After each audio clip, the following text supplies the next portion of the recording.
Today's goal is simple, but definitely not easy. I'm finally getting my hands on the shark anchor in Blox Fruits. But getting the weapon isn't enough. The real challenge begins after that. I'm going to unlock it, upgrade it, enchant it, and hope I can pull one of the rarest blessings in the game. The question is, will my luck finally show up, or am I about to waste everything? Let's find out. So the very first thing I needed was my monster magnet. With that ready, I headed straight into the sea, looking for the one boss that matters, the anchored terror shark. I sailed around for quite a while, expecting it to appear any second. But instead, a regular terror shark spawned. Not exactly what I wanted. Since it was already there, I decided to fight it anyway. Maybe the game was trying to warm me up before the real battle.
After taking it down, I continued searching, hoping the anchored terror shark would finally spawn.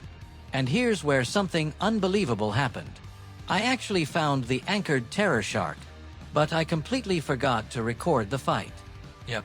Out of all the moments to forget to hit record, it had to be the most important one. So unfortunately, I don't have footage of the actual fight, but trust me, I did defeat it, and that's how I finally got my hands on the shark anchor. Mission 1. Complete. Now that I had the weapon, it was time to make it stronger.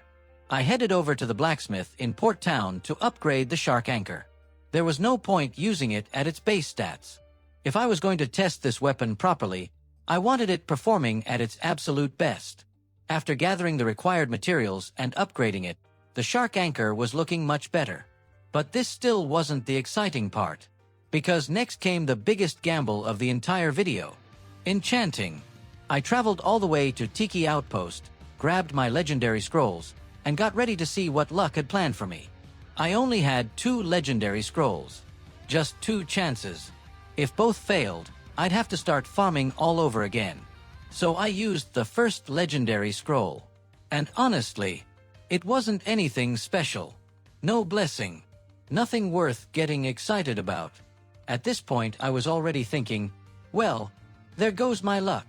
Everything was riding on the second and final scroll. I clicked enchant. The animation started. And for a second, I genuinely thought I got another bad roll. But then, I looked closer. Rot blessing. No way. Not only did I get a blessing, I got rot. And on top of that, I also rolled sharpshooter. I honestly couldn't believe it. After only 2 legendary scrolls, getting a blessing felt insanely lucky.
and it completely changed the direction of this video. The plan had gone from simply upgrading the shark anchor to actually ending up with a blessed version of it. At that point, there was only one thing left to do: unlock its moves. So I made my way over to the Sea of Treats to start grinding mastery. The first stop was taking down Cake Queen, better known by most players as Big Mom. She's one of the best bosses to farm, and with the newly upgraded shark anchor, it was the perfect chance to start testing the weapon in real combat. After defeating her, I kept farming nearby NPCs to gain even more mastery. The levels started climbing little by little, and eventually I reached the requirement to unlock the shark anchor's first move. Finally, time to see what this weapon could actually do. And honestly, it looked really satisfying. The effects were clean, the damage felt solid, and it definitely made all the effort feel worth it.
Now, before anyone asks, no, I didn't unlock the second move in this video. The mastery requirement is much higher, and grinding all the way there would have made this video way longer than I wanted. If you guys want to see me fully max out the shark anchor and unlock its second move, let me know in the comments, because I'll definitely make that into another video. Overall, I'd say this adventure was a huge success. I found the shark anchor, upgraded it, got incredibly lucky with a rot blessing and sharpshooter after only 2 legendary scrolls, and unlocked its first move. Not a bad day at all. If you enjoyed this journey, make sure to leave a like, subscribe if you're new, and tell me in the comments what blessing you think is the best for the shark anchor. Thanks for watching, and I'll see you all in the next one. Peace.